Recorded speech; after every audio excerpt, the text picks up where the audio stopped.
Yo, what's good, everyone? Welcome to the seventh installment of Pure Rap Podcast album reviews. Had to switch it up with instead of the episodes, but yeah, this episode, man, we are reviewing Kanye West, highly anticipated album that we've been waiting to drop for months. Uh, Donda. You guys ready for this? Donda. No, Um, just do the yeah, chat the man. entire time. Yeah, man, we had Donda, to get album review on this, man. Like we had our giveaway last Monday. Happened to be all Kanye West speak on merch. that. Speak Perfect on that, timing. Caleb. Yeah, if y'all know my name by now, I go by Keb. I hate Keb. My social medias. What's it called? We got the winner for that, so we got that mailed out. He's expected to get that next week. So exciting episode. So if you didn't get to watch that, you can always watch the replay. And my cat always gotta interrupt me, man. I'm gonna beat this motherfucker's ass though. What's cat always gotta get a feature and gotta get what's a it feature, called? Man. Right. Always gotta jump in the way, man. But yeah, man, y'all ready for this album review? I know we've been talking about it since Donda unexpectedly dropped on what was it, Saturday night, Sunday morning, early Sunday morning. Sunday morning, I think Sunday morning. Yeah, probably because of all the. Yeah, man, I woke up and I saw y'all messages. I'm like, wait, what? Like, what's this black background? Y'all talking about Donda? I'm like I thought it was supposed to be that one like silhouette picture with the look like a woman, resembled his mom. Here goes the cover right here. Yeah. I thought it was gonna be that art one. Yeah, like that. With that. Yeah, what was put out there. So I was kind of surprising. I woke up to that, and this bitch like, should we even keep that there? It's like that's the cover, yeah, because we normally keep the covers there, but it's like just keep it there. Yeah, keep it there, man. There you got a little black space. But yeah, man, I understand if it was why it was unexpected. If Kanye's saying that Universal dropped it without his approval, I can say that's why it was unexpected. What are your thoughts on that? I was gonna say the exact same thing. It's like after seeing the tweet that like who knows, is this even the finished product? You know what I mean? Like Kanye could end up coming back with something else after Drake releases or something. Right? You know what I mean? Like honestly, you at this point you really never know with Kanye. So who knows? We might end up getting some maybe more tracks or maybe a complete version. I'm not sure. But maybe he'll finally put out Yandi and put some tracks onto that. Yeah, who knows, man? But yeah, just for everyone who's wondering, this is Kanye's 10th studio album. About 27 tracks. It's actually a double album, but of course we're in the streaming age, so we don't, 27 tracks. Normally it would have been double CDs back in the days if we were to buy it in stores. But so a lot of people thinking, oh, it's so long, but this will be a double album if you were looking at it that way. About an hour 40 runtime for the entire album. So yeah, you guys ready to get into track one? Do I know you got anything to say? Yeah, I mean, Donda came out. It's a good thing that we did our giveaway around the same time this was coming out. Yeah, man, this is weird how that works. It worked out. It worked out. Yeah, we had that thought. We had that thought before even Donda was like getting highly like publicized back in early August. Like we planned this since like June, and we did our giveaway on August 9th. The buzz started like in July, and then it just happened to come out in the perfect timing. I was hoping it was going to come out when we announced our giveaway, but it happened to come out when we right after selected our winner. So right, came up. It's all perfect timing. Yeah, so. I mean, shout out to the winner, man, because he I know he was super excited to win that. And also once he gets his, he could. I don't know. Hopefully, it's his size. He could put on the Yeezy. He could put on the shirt. Go listen to the Donda album. Just be all Kanye'd out, just ready to go. You know what I mean? Put the shirt on. Yeah, so yeah, he's gonna have a good time with that, man. Yeah, he's gonna listen to the album. We gave away a lot on that. A lot. But yeah, let's get started, man. So we'll start off with the first track. So we got Donda Chant featuring Selena Johnson, and Selena Johnson is the one that was on I believe the song what's the name? All Falls Down. All Falls Down. Yeah, I don't know why I couldn't think of the name, but I'm tired. Sorry for everyone. I am tired. I was helping my friend move all day, so bear with me. Yeah, but this is the first time back on the track since then. Could have been better, but I recently seen that the Donda Chant was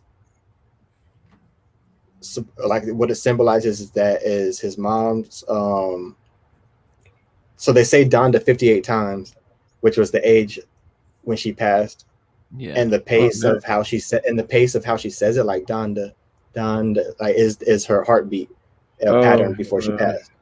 So that's actually what it resembled, you know. So at first I was like, damn, this shit creepy as hell. I'm just gonna skip the track. But when I seen that, I was like, I'm still gonna skip it. But I was like, yeah, I'm not gonna like add it to my music library or nothing. Yeah, no one gonna add that to the music. I mean, library, but it is a deep, yeah, you know. So I don't know if I can just be. I don't know if I can just be driving in my car and have that pop up. You know, this Donda. Yeah, I'm gonna be like, oh shit, especially at night, like, oh hell no. In the dark road, and this pops up. It ain't nothing there. You're like, oh shit. Yeah, it's weird. Yeah, well, I mean, now I know about the meaning of that. Yeah, right. I knew there was a meaning. It changes. Yeah, I knew there was a meaning by it, but I just kind of like, it's not something I could really play, but it's something that he did for himself, and that's why he put it on there. But I could respect Kanye for that. I mean, that's that's what I'm saying. It's like once we heard about that, it's like, oh, okay, I see now. And by the way, I did forget to mention, Donda is his mother's name, and this is a tribute and an album catered to her. So, just want to put that out there. So the rest of the tracks, since there's 27 tracks, normally on our album reviews, we do one track at a time. This time, I'm just lumping 3 together. So we could talk about the first one and kind of go on 3 hours. Yeah, exactly. If we do one track 3 hours, if we didn't do it, we did the typical way. Shout out Bridgie, man. Long time no see. Not feeling the chant track, but exactly. I think that's probably how most people play this. Like it's you not understand it, but it's like no one gonna. I mean, that's typical for any like albums though. Like it's a lot of people don't really listen to interludes like that anyway. Like any like album, like especially if you have your save your music playlist, you're on shuffle and shit. Yeah, usually I skip skits all the time that I added to my music library. I mean, sometimes I'll listen, but like majority of the time, like I don't like want to listen to that. Especially if I'm like that's like if you're listening to the full album front to back. Then you got to listen to the skits and all that. You know what I mean? But I got my shit on shuffle. Like I'm not gonna listen to the skit. Right.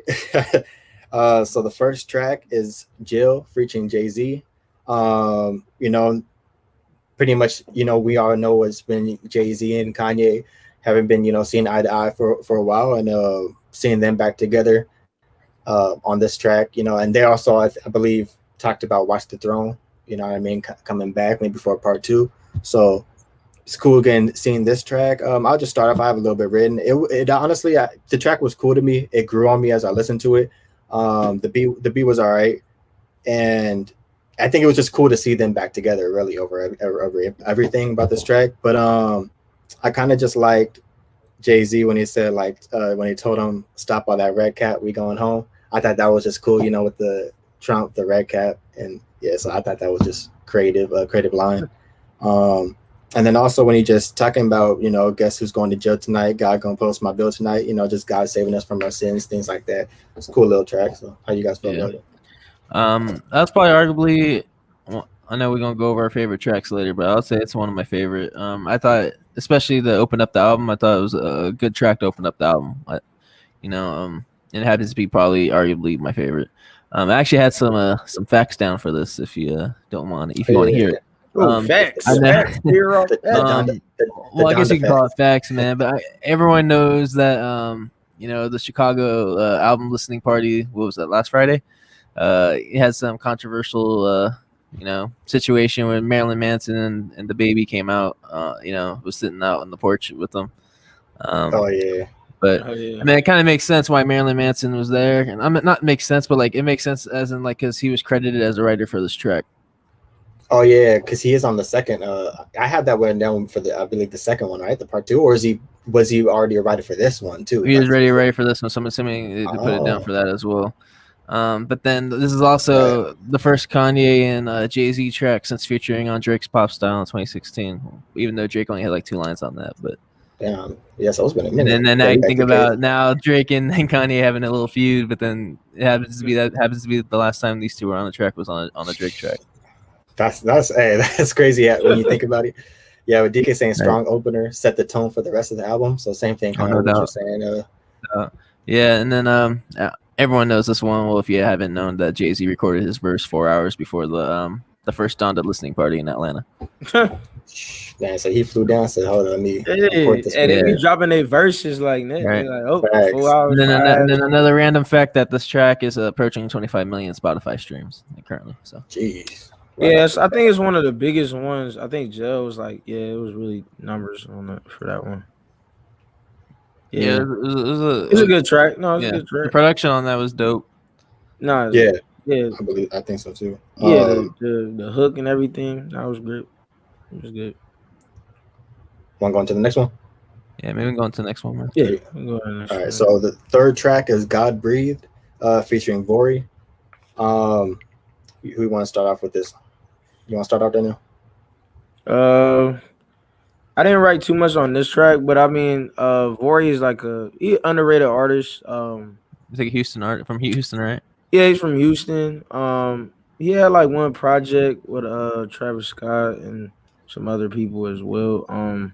But he throughout the other tracks of the album. Yeah, he featured on multiple tracks on here too. Yeah. Like, he's very melodic, so you could hear as far as his like hooks in the tracks later on in the album. You'll hear it's pretty good. It's pretty good. He fits well with the songs and the production wise. It's a good fit.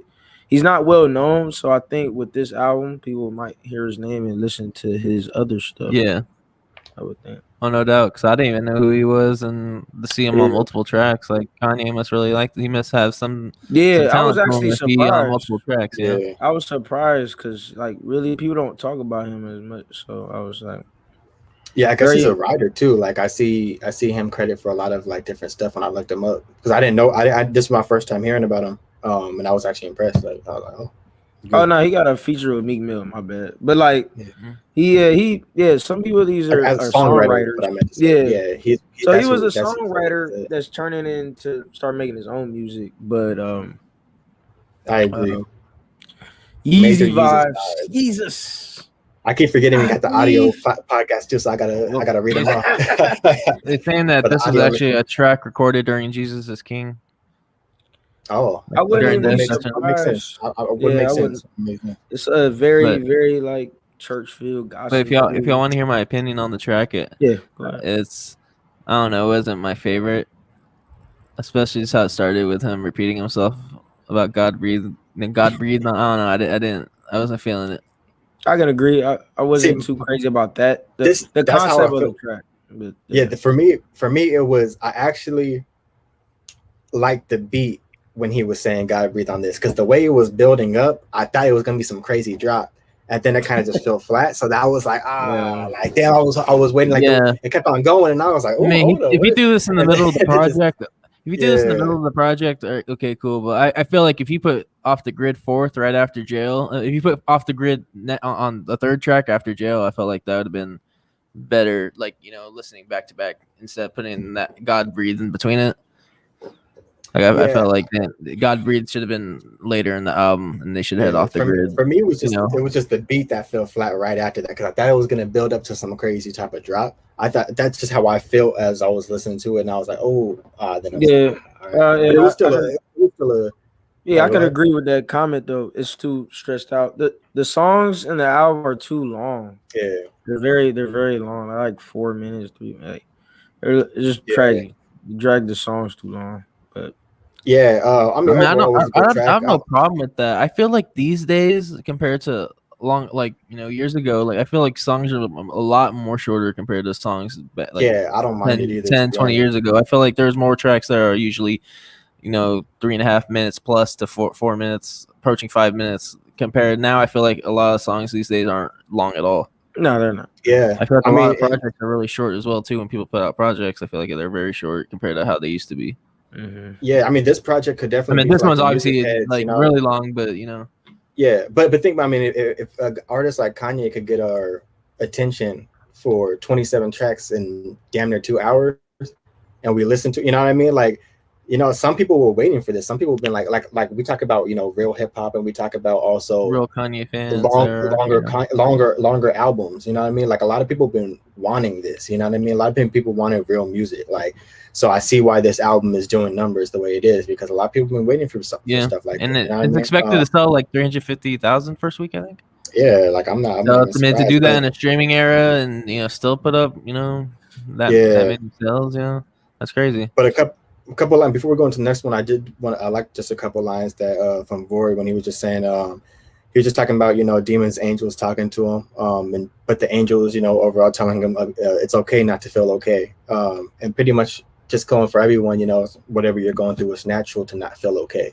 You know what I mean? Instead of trying to force certain things, you know, kind of just go with those human emotions and stick to the course. And then when Kanye kind of said, you know, trust man, he a failure, trust in God to heal you. I like that one because a lot of people, you know, like I feel like just don't put your trust in man. You know, I mean, even celebrities and things like that. Like if you put your trust in man, it's like, you know, I mean, you should not put your trust into one single man, like just in general for mankind, you know. And then also when he said, call God but don't call enough, I thought that was pretty real for, you know, a lot of people, you know, who either are religious or not, or just believe in a higher source or God, whatever you believe in, you know, sometimes you don't really, you know, you kind of pray only during like, you know, when something's going wrong or something. So you call God, but, you know, you don't call enough. I thought he was just saying, you know, some cool stuff in that line on that track.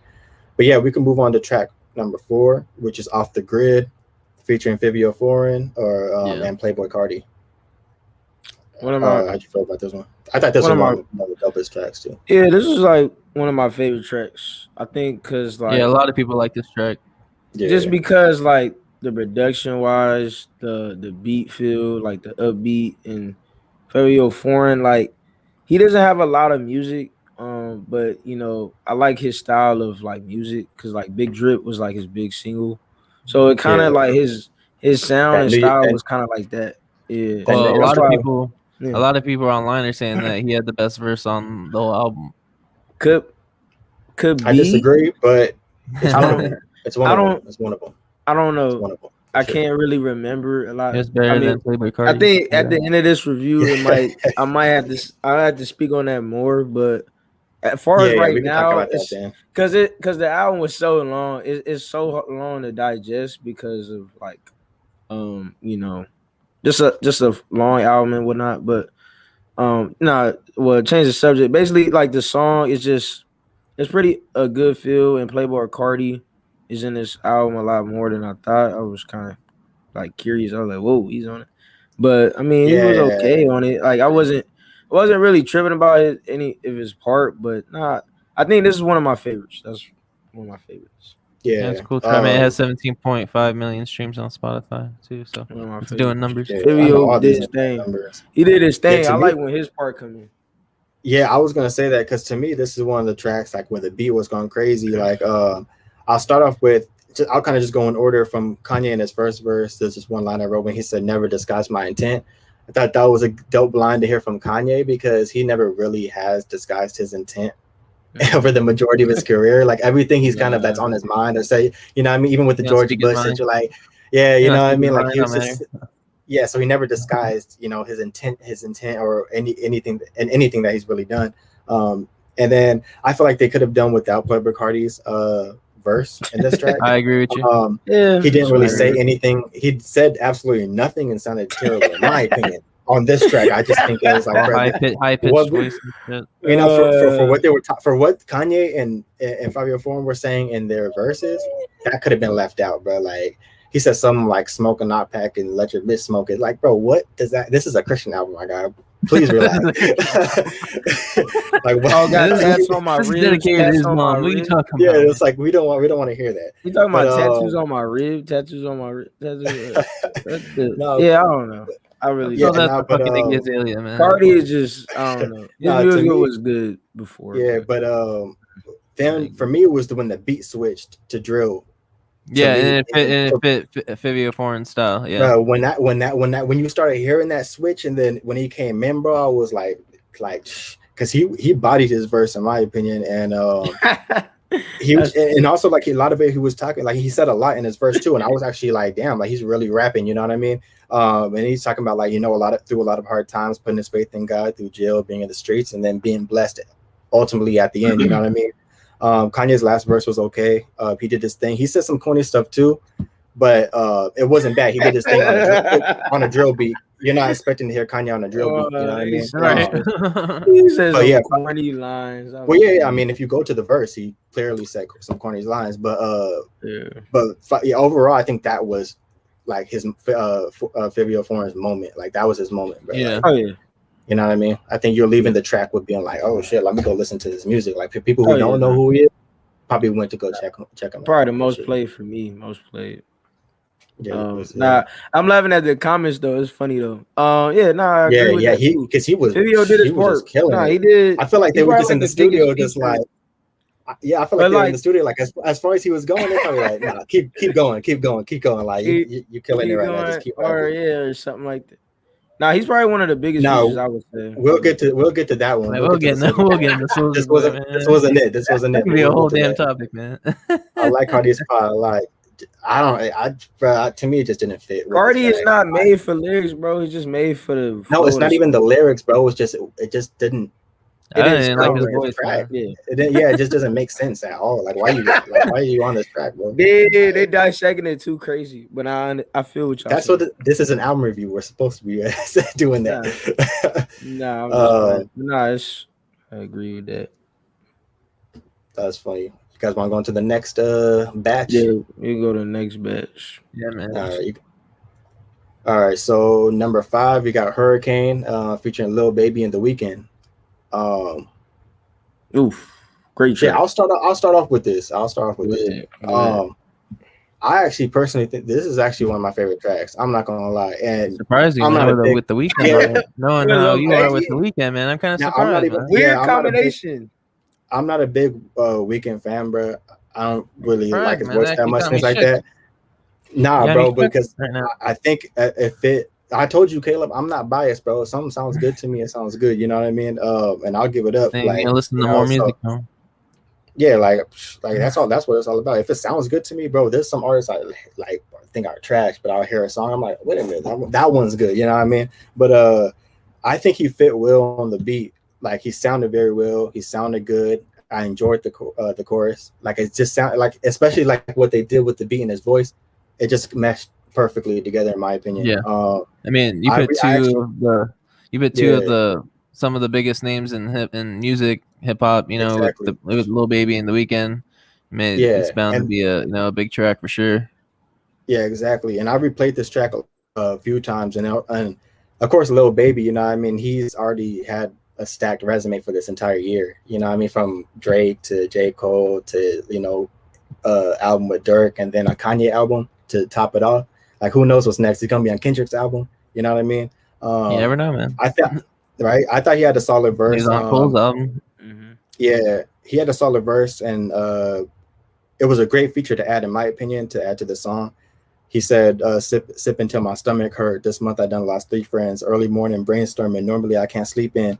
Sometimes I just want to restart it, but it all depends if I'm going to be that same young, hungry nigga from West End. I thought that was dope because it's like, you know, just being from the streets, like, you know what I mean? He was coping, you know what I mean, with, you know, leans, things like that, losing friends and things like that, and just homies from his hood. And also, if he restarted it all, will he still be that same hungry, you know, rapper that's trying to make it? You know what I mean? So I thought it was just dope, you know. But yeah, well, apparently there's 10 unreleased versions of the song that featured with Young Thug, Ty Dolla $ign, Big Sean, 6ix9ine, etc. Wow, so they have 10 unreleased versions of this track. Man, each has this one, but that's wild. That's crazy. That, you know, 10 unreleased versions, and I guess this is the one he liked the most. Yeah, but it's great. At least we get the 6ix9ine version. I'll tell you that. It's great. Oh, there was a 6ix9ine version. Yeah, there's a 6ix9ine version. Yeah, it's good he waited. It's good he waited. rather hear Lil Baby in The Weeknd. But I mean, it's still a good track though. Like, it's just probably one of my favorites as well. I like the first part of the album, but I'll explain why at the end of the album. But Nah, this is good. Lil Baby in The Weeknd was probably a weird feature on paper, but it sounded great listening to it. It worked. Right. Kanye somehow got it to sound great. I don't know how. Yeah, he definitely put this. I feel like he put the features together very good in this album. Yeah. Except for a couple, but yeah, and Lil Baby is like probably one of the biggest rappers now, you know, to be featured on, you know, bigger artists to our generation and stuff. And he's probably like, people say he's one of the best rappers like now, you know, people growing up now. And they're trying to, you know, relate him and pick him like, oh, he's like the next Tupac. But I mean that's just, that's too much. But no, I could say like he's one of the top like rappers. Oh, right for sure. now. Yeah, right. Hands he's down. one of the hands down for sure. Yeah, hands down. Oh yeah, one more line I wrote from Kanye's verse when he said made the best tracks but still went off the rail. I thought that was clever. You know, come from Kanye. If he wrote that or if it was Saha the Prince who wrote that for I don't know, but that was a clever line. So good job, man. Yeah, we go on to track number 6, Praise God featuring Baby Keem and Travis Scott. I know we were talking about Baby Keem, you know, when he just dropped the we were talking about Baby Keem, man. Can I say what I want to say about this, man? Can I say one more thing? Go ahead, man. It's just the Kendrick line when he said when he was talking about, you know, Kanye saved him. Now people understand after hearing the album, Kanye saved him because he put him on the album called, you know, put him on the album with a feature and let him just body it. You know what I mean? I just want to say that. So like Kanye put that out there and let everyone know that this was about to happen. So before it happened. Go ahead. Hopefully that's not what you were going to say. No. Okay, good. I'll be honest, man. I know this track got like 21 million streams right now, especially since Travis Scott's on. It's going to get the hype about it. I wasn't feeling this track. Oh, you weren't feeling this one? I wasn't feeling. I was, especially with the squealing at the end, man. This wasn't my thing, bro. Oh, yeah. Oh, the high pitch. Are you talking about the high pitch from Baby Keem? Yeah, like, I wasn't feeling. Yeah, I feel like it worked with. He sounded like a mouse, bro. He sounded like Stuart Little, bro. I wasn't riding with that. Yeah, no, I wrote that down. Stuart Little, you mean Mickey Mouse? Yeah, he sounded like Stuart Little on the track, man. Man, good for him, man. He's on a Kanye album. I'll give him that. But like, is this? I don't know. I didn't like it as much as other tracks. You know, you have Travis Scott on there too, and of course it's gonna, do numbers. But it's gonna do numbers. Yeah, I wasn't feeling it. That's just me. No, I can agree to that though. I wrote that in my notes though. Like the high pitch from Baby Keem, I wasn't really feeling. Like Baby Keem, like style was a lot different. Maybe he got that for Kendrick, because Kendrick has done that before too. So they're cousins, they're family. He probably wanted to try it out, honestly. Yeah, I know. Kendrick's like, damn, if you don't go Kanye, you better hit that squeal real quick. Yeah, man. But it didn't sound right. Nah, but it's still a good song. I think that was just the only thing at the end of the song that I didn't like. I was thinking, but yeah, I mean, it's not a horrible track. It's not a skippable, but it's still good. I don't know. I wasn't feeling that, and then I just when you see Travis Scott on it, I don't know. I felt like I expected more of it. Like I thought it'd be better than what I heard. Yeah, no, it's not a skip to me. That's all I really say. It's not a skip. I didn't really feel like the Baby Keem high pitch was necessary, but it is what it is. I mean, I personally think I thought his verse was dope, and he wrote the beat good. I mean, of course, you could change out the squilling and stuff like that, but overall, I think he wrote the beat good. Like he sounded good. One line he said was, "You treat your Lord and Savior as like rental insurance." I thought that was a good line. Kind of goes back to what I was saying earlier about, you know what I mean? Like, it's until something goes wrong, that's when you call on God. You know what I mean? Same thing like with rental insurance. If you rent a car or you rent something, as soon as something goes wrong, you mess it up, and then you got to get that. You know, you got to go back to the rental insurance. You know, for everything to fix it up.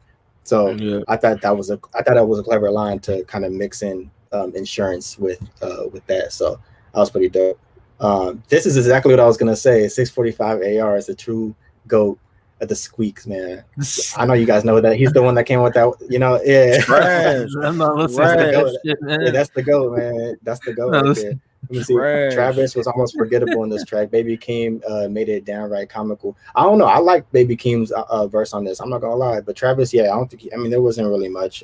He was mainly just kind of like vocals in the chorus. Yeah, and stuff. like I felt like you're putting Travis Scott on there, you're gonna have something like better than what was on there, you know. You're not feeling I can almost appreciate how ridiculous. I forgot. I gotta read these comments, but ridiculous. Baby Keem's verse was definitely entertaining. Yeah. I don't know, man. I personally thought his verse sounded good, you know, and he was still saying stuff. Like I said, like if you listen to the verse, he was still saying it wasn't no Playboy Cardi shit where he wasn't saying nothing. Like the line I just said, bro, was like Playboy Cardi either. The line I just said is one of the best lines in my opinion. Yeah, they both are squealing, man. Even Playboy Cardi shit. Facts. Oh yeah, and then there was the sample with his mother's voice in the with the Into the Night, and then also her talking. So that was cool. But yeah, we're going to track number 7, which is Jonah featuring Lil Durk and Rory once again. Yeah, Rory did his thing on that, especially how they opened up with the chorus. I fucked with that. And then if y'all didn't know, this was a tribute to Jonah Ware, who was shot and killed on August 8th, 2020. By the way. Yeah, I've seen that. Rest in peace. Rest in peace. And who's this guy? Like for the people that don't know, I don't really know actually. He was I think he was an artist. He was an artist. Yeah, he was an artist. I'm not sure who he is, but that's what it said. Like I believe he was a 19-year-old artist.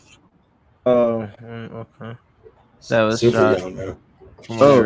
No, I didn't know. Shot and killed in a Chickasaw neighborhood, which is Louisville, Kentucky. Ooh, jeez. Okay. Yeah. So and I read this was originally hit Boris track. Like I super young, 19. That's ridiculous. But I read this was originally his track, like before, and then they put it on this album from way back. Oh, was it? Like this was his track, like for because it was and that's how they're bringing it to him. Yeah. Okay. Yeah, I thought it was a good song in general, just like kind of even with Lil Durk's verse. I thought it was like a tribute, kind of like even to people that you just lost, and then just trying to push through that. That's kind of that's the message I got from this song. And yeah. How you feel about it, Arno? Jonah was it's definitely a great track. It's not a skip for me. Lil Durk. Deep track. Yeah, it was a really deep track. I like the tone of the beat and the production. There was really no complaints with me with this one. I didn't really see a complaint. You know, Rory did his thing. Lil Durk, there's really no complaints, honestly. Yeah. But I just didn't know the fact of the song. But right. It's like when you that up. I was looking it up. Yeah, it was a 19-year-old. Yeah, died over gunshot wounds. Just a neighborhood shooting, which is awful. Sad and too young. So. All right, so shout out Caleb with the Donda facts, man. Keep those going. And it makes the track now you like real it opens my eyes even more while I listen to it, because I feel like I was listening to it and I didn't feel like there was a meaning to it, some of these records, but not there was, but yeah, I mean there's a big meaning to a lot of the records at the end of the day, but we'll move on to track number 8, which is Okay featuring Fabio Foreign, Lil Yachty, and Ruga. Yeah, another Fabio Foreign feature. Yeah, and he was mainly just he was just on the chorus, ad-libs. He didn't have verse. Yeah. Lil Yachty had a verse though. How you feel about that? Yeah, I honestly, bro, like he didn't sound that bad on the verse, like compared, from what you're just hear or you used to. Like and his verse was short, so it was kind of like he was able to just, you don't have to say anything crazy or go to, do too much. I thought it was okay. Like it didn't sound bad. It wasn't great, but it didn't, you know what I mean? So it's like he did his thing. He did what he had to do. I didn't expect it. I didn't think I'd see Lil Yachty on the Kanye track. Me either. Right, but when you hear it, you're kind of like I feel like sometimes it wasn't horrible or nothing. Right, but I think because it's like when you get this opportunity to be on a track with Kanye, especially on an album like this, it's kind of like it kind of pushes you a little bit. Like, damn, I can't, I can't mess up this moment. You know what I mean? Like, okay. But okay. Yeah, a lot of people actually like say Lil Yachty's not that bad if you actually check out his music. I mean, I haven't been a fan of him, so I can't, vouch for that. But I've seen tweets, man. I don't think didn't it's know for he us, was bro. but I don't think his music is for us. Once again, like it's probably good for like whoever, for maybe whoever he caters his music to, and that age group, high school kids and shit. But I'm there, high school. Was it Kobe? Kobe likes Lil Yachty. Like he's somebody on Twitter that really likes Lil Kobe Yachty. Bryant, man. What are you talking about? Nah, I'm talking about Kobe from high school, fool. Shout out Kobe, but people might not know who he is, man. So, you gotta be specific. Some people don't think Kobe Bryant, man. Nah, they don't think Kobe Bryant, bro. Come on. When I hear Kobe, I think of Kobe Bryant, man. Yeah, I know. We got somebody we went to school with named Kobe though. I preferred OK Part 2 over the original. I did too. Yes, but we will get to that. I'll get to that. I'll get to that. I have a whole thing about that. But now, like Lil Yachty's music is not. It's funny how he was like saying it for everybody. He's like, it's not for us. But no, it's not really. For us three. Yeah, I know. That's what I'm saying. No, I know you talking for. Because I know you might have. No, I don't listeners that might be their favorite artist. I don't really listen to Lil Yachty. That was if I was listening to Lil Yachty now, it was because I was in high school. I wouldn't listen to it right now because. We're older. My mind's a lot wiser. Was he even? I was saying, was he even known? He wasn't even. No, he was. Yeah, Minnesota back then. We were in high school, bro. No, man. Yeah, he was. Bro, we were out of high school, bro. Y'all must got to do your years right. He definitely had like Minnesota back then. No, he did. Oh wow! I think Darnell tripping. And he wasn't even XXL till what, like 2016? We were already out of high school. Well, almost close to it, bro. Darnell tripping. No. Well, either way, man. Now, bro. Probably like a year after high school. It's pretty much a year after high school. I was still around the phase of high school in a bit, but still at the end of the day, it's not for me. But it don't matter if you high school or not or the age gap or whatever. It's just not for me. So. Yeah. But this is my first time hearing about Ruga also, and I thought he had a solid verse. And the beat was all right, but did you guys know about Ruga at all? Or no. Oh shoot. He must be doing something right to be on a Kanye track. yeah, facts. I think I saw something saying that he worked like a lot. Chicago? I'm not sure. I saw something saying that he worked a lot with this album though. Oh, so like something probably was behind the scenes and doing other things. Yeah. I think he might be from Chicago, bro. Or Wyoming or something. But yeah, we'll go to track number 9, which is Junior. Or was it Junior Watanabe? Yeah, that's the featuring Playboy Cardi. And Junior Watanabe is a fashion designer from Japan. Japanese designer. Yeah. And of course, Kanye, he talks about him a lot, like even in interviews and things like that. For me, this track is a skip. Whoa, that's crazy. I feel like for this album, the way man, that's track, crazy. I got my Kome Digger songs on, man. I may need to be playing this track, man. If I start out with my Kome Digger songs on, I may be playing. That man said that's a skip, bro. I don't know about that one. No, it's all right, man. It's not. It's very catchy. It can't be. Can I finish? Go ahead. Do your thing. Hear me out, bro. So man. The reason I say it's a skip because when you listen to this album just fully through, bro, it doesn't fit. I feel like I can agree with that. I can agree with that. All right, thank you. Yeah. I mean, it was a horrible song, but I can understand what you're saying where it doesn't fit the album. Yeah, I just feel like it just didn't fit at all. Like as I was kind of going through it, I'm like, then I hear this song, I'm like, it just doesn't. I'm hearing about everything else, and then this song, I'm like, it just was like whatever. So I feel like you could take it out. Like if you're making your own playlist, I've seen a lot of people making their own playlist of the album to condense it. You know what I mean? To make it for 14 tracks, kind of make their own Donda type of album. I would take this is the type of track I would scrap. I would have been like, nah, take it out. So, and it's not just because Playboy Cardi's in it. I just think the track is not good. I agree with Bridgie though. I agree with Bridgie, her comment. It's just a flow, funny track, but it's nothing crazy. It's not like, oh yeah, but it's just like I don't know, it's just a hook that's just like Yeah, I mean, just very and I catchy. agree. Yeah, like, it's like you have your that's really playlist on it. shuffle and that pops up. Okay, but I understand your point.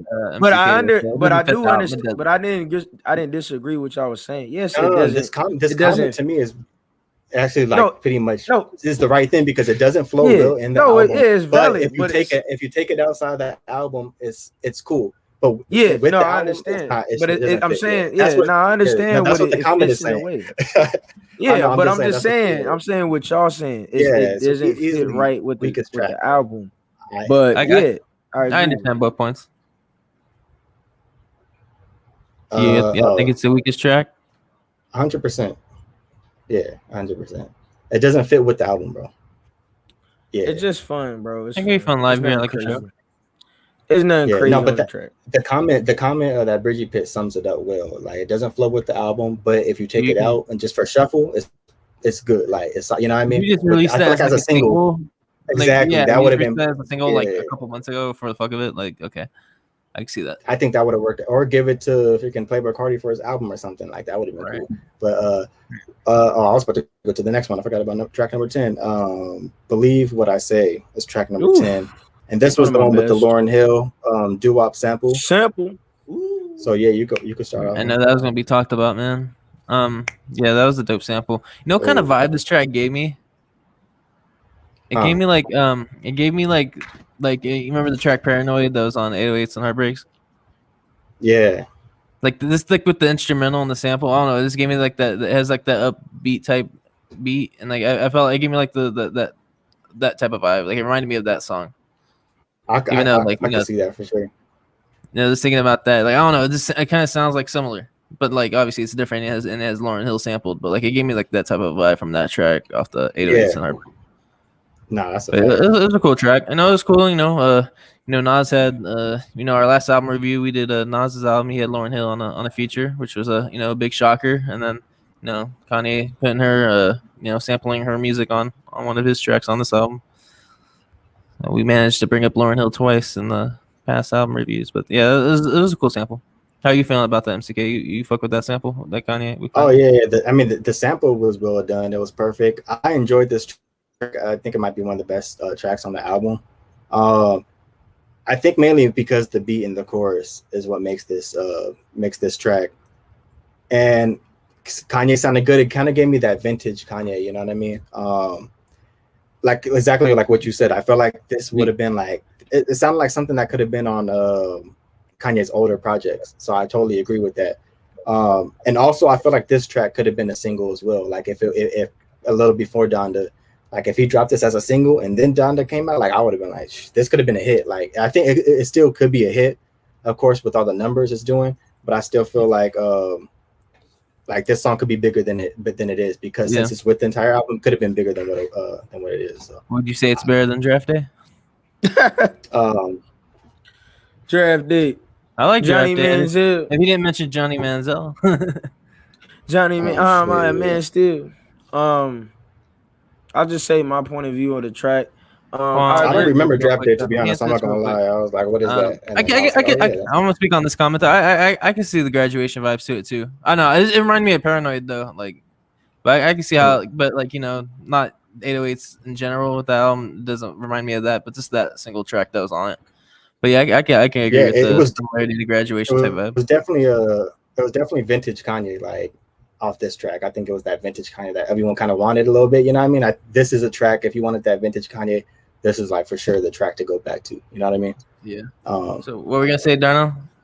Sorry, I didn't want to interrupt you, but you good. I agree with his comment though. Like basically, it felt like some old Kanye, like the way he was flowing on the track, like basically flowing on it, rapping and everything, and it was a nice sample I haven't heard in a while, and I was like, wow, it kind of just made it like really great. It kind of was like, dang, like it went from that weak track to like this track. It was like, whoa, like that was a smooth transition. But this is one of my favorites for sure. One of my favorites.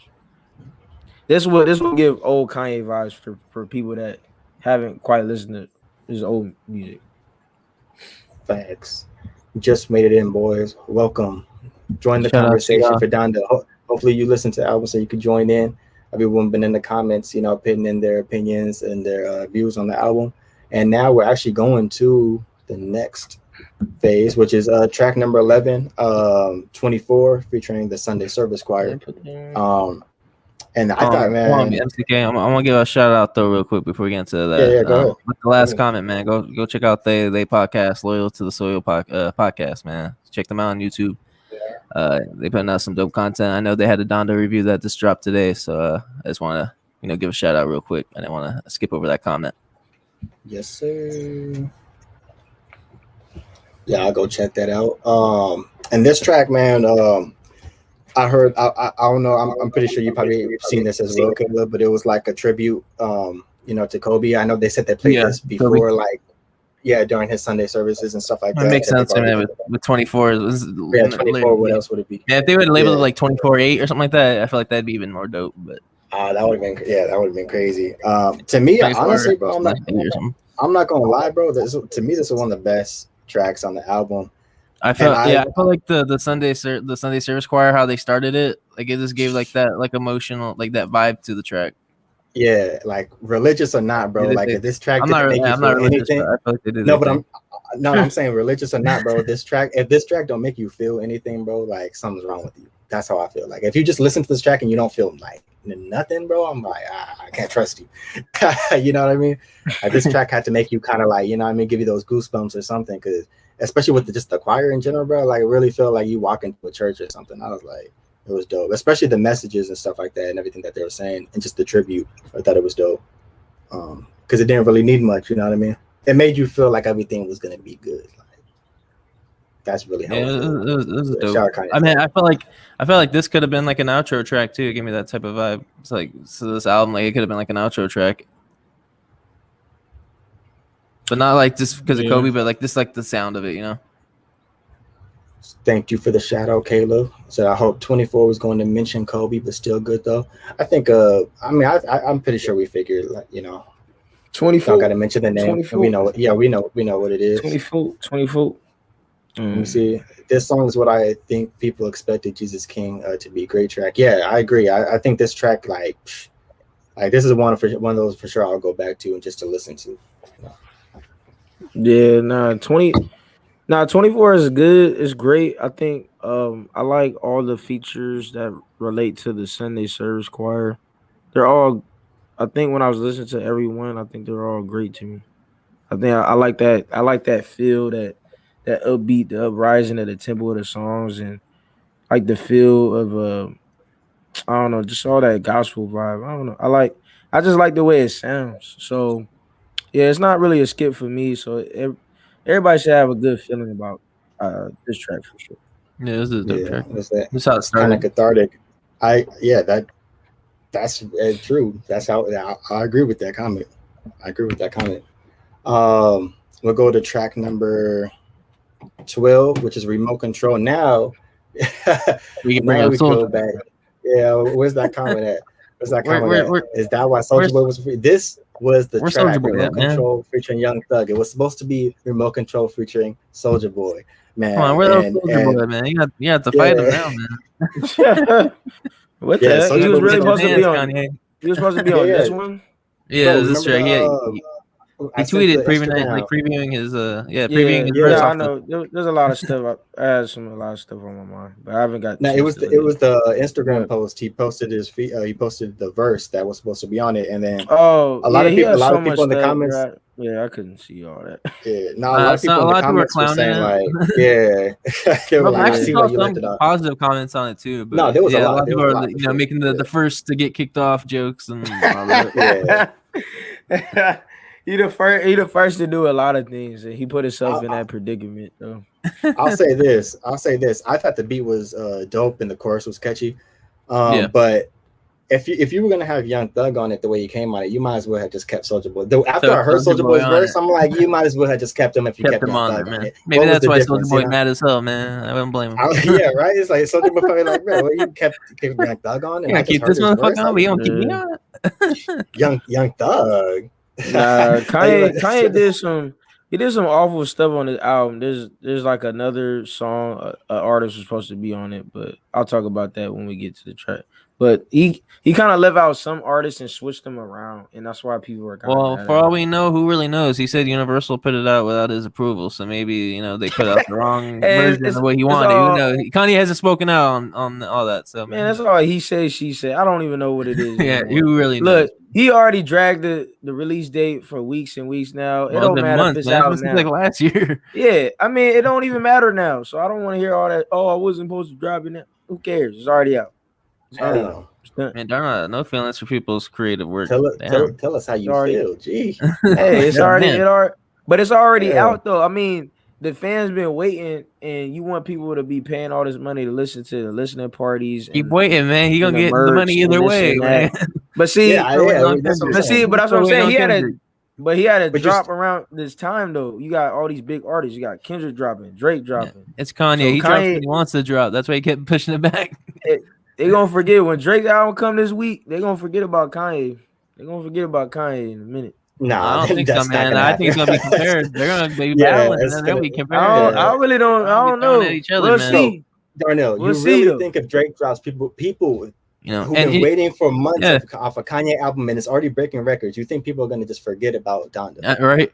Yo, and just saying, like, regardless of what you feel about the album, bro, that's hip hop needs this, man. People will love Kanye. I ain't gonna speak too much more on it. I'll go off on a tangent, but I'm glad this is happening. Hip hop needs this, man. That remote control had an awful chorus. I like the production, but I can understand what you're saying. But a little catchy. It's not really a skip, but it's cool. It's cool. Yeah, man.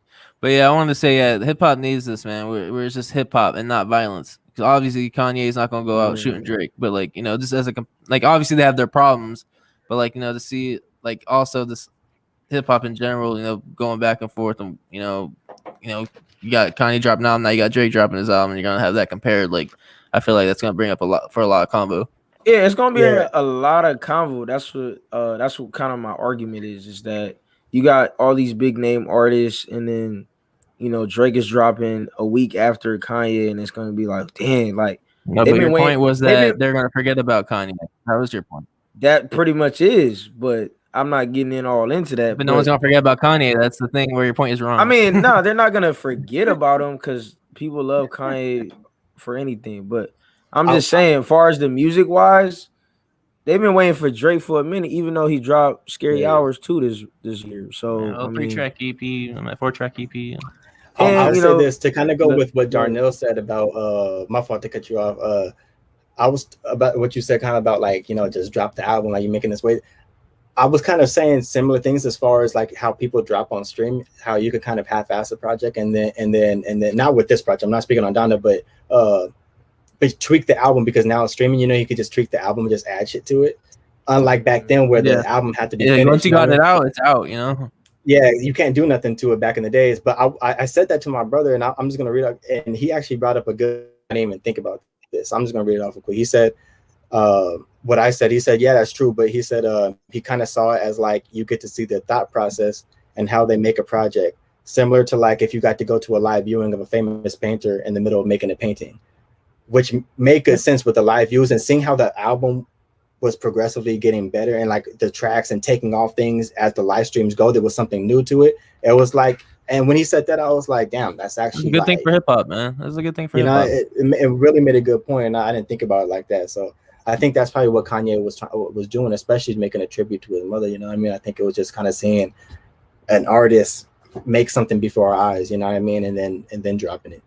So it's pretty cool. But yeah, we'll go to track number 13, Moon, featuring Don Toliver and Kid Cudi. How'd you guys feel about this one? I'll go. Skip.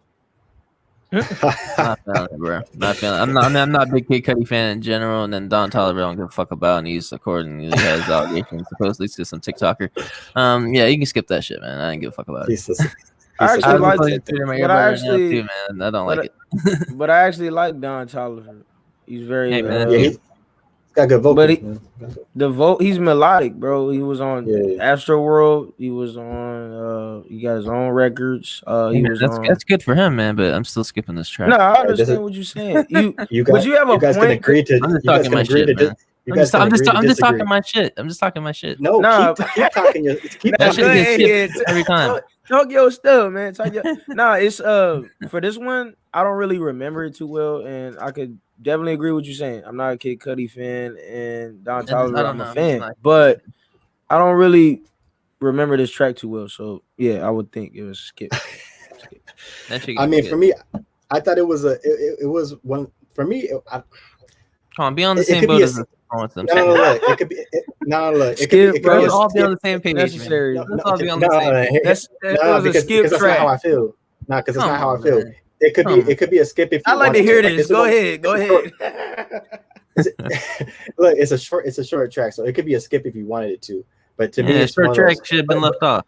But when you listen to the track, it's actually like a calm, relaxing type of track. Like it's not. You could just let it play out and not even have to worry about skipping it out. Like to me, this is one of those tracks you could just let play out because it's just vocals and with Kid Cudi and Don Toliver. You know what I mean? It's not really much to it.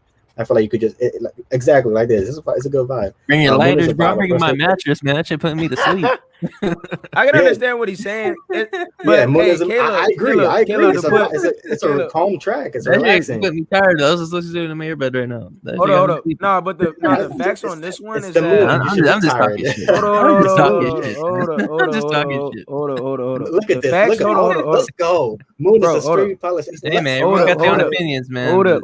The facts on this record is that a lot of people said this is one of their favorites though, and you can see, but you can see through the comments though. You talking your stuff, but I'm saying, look, you got people saying it's amazing. It was a spotless song. It's one of those where you light up your your phone. Hit the, you saying this is skip, but they're not saying it is. They said it's one of their favorites, but I don't know. Yeah, I have to go back to it.